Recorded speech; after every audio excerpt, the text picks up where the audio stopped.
Tidak ada henti-hentinya, tidak ada kapok-kapoknya. Baginda selalu memanggil Abu Nawas untuk dijebak dengan berbagai pertanyaan atau tugas yang aneh-aneh. Hari ini Abu Nawas juga dipanggil ke istana. Setelah tiba di istana, Baginda Raja menyambut Abu Nawas dengan sebuah senyuman. "Akhir-akhir ini aku sering mendapat gangguan perut. Kata tabib pribadiku, aku kena serangan angin," kata Baginda Raja memulai pembicaraan. "Ampun tuanku, apa yang bisa hamba lakukan hingga hamba dipanggil?" tanya Abu Nawas. "Aku hanya menginginkan engkau menangkap angin dan memenjarakannya," kata Baginda. Abu Nawas hanya diam. Tak sepatah kata pun keluar dari mulutnya. Ia tidak memikirkan bagaimana cara menangkap angin nanti, tetapi ia masih bingung bagaimana cara membuktikan bahwa yang ditangkap itu memang benar-benar angin.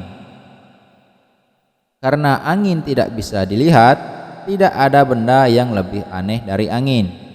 Tidak seperti halnya air, walaupun tidak berwarna, tetapi masih bisa dilihat, sedangkan angin tidak. Baginda hanya memberi Abu Nawas waktu tidak lebih dari 3 hari. Abu Nawas pulang membawa pekerjaan rumah dari Baginda Raja. Namun, Abu Nawas tidak begitu sedih, karena berpikir sudah merupakan bagian dari hidupnya, bahkan merupakan suatu kebutuhan. Ia yakin bahwa dengan berpikir akan terbentang jalan keluar dari kesulitan yang sedang dihadapi. Dan dengan berpikir pula, ia yakin bisa menyumbangkan sesuatu kepada orang lain yang membutuhkan, terutama orang-orang miskin. Karena tidak jarang Abu Nawas menggondol sepundih penuh uang emas hadiah dari Baginda Raja atas kecerdikannya. Tetapi sudah 2 hari ini Abu Nawas belum juga mendapat akal untuk menangkap angin, apalagi memenjarakannya. Sedangkan besok adalah hari terakhir yang telah ditetapkan Baginda Raja.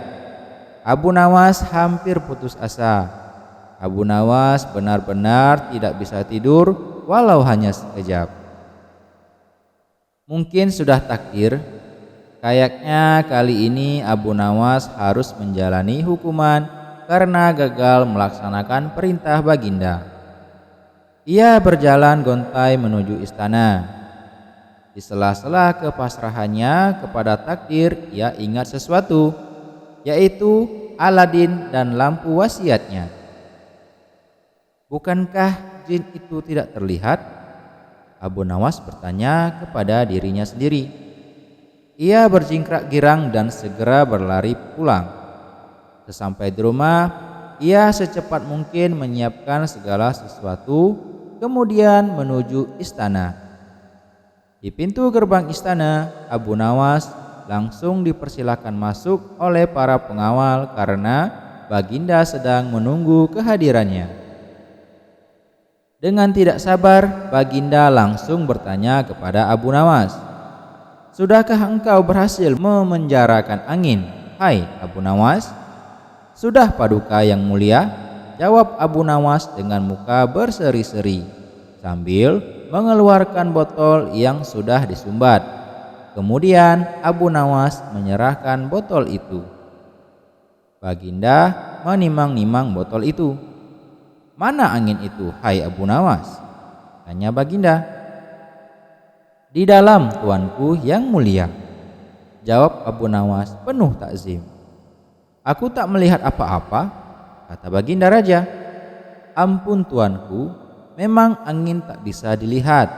Tetapi bila Paduka ingin tahu angin, tutup botol itu harus dibuka terlebih dahulu," kata Abu Nawas menjelaskan. Setelah tutup botol terbuka, Baginda mencium bau busuk, bau kentut yang begitu menyengat hidung.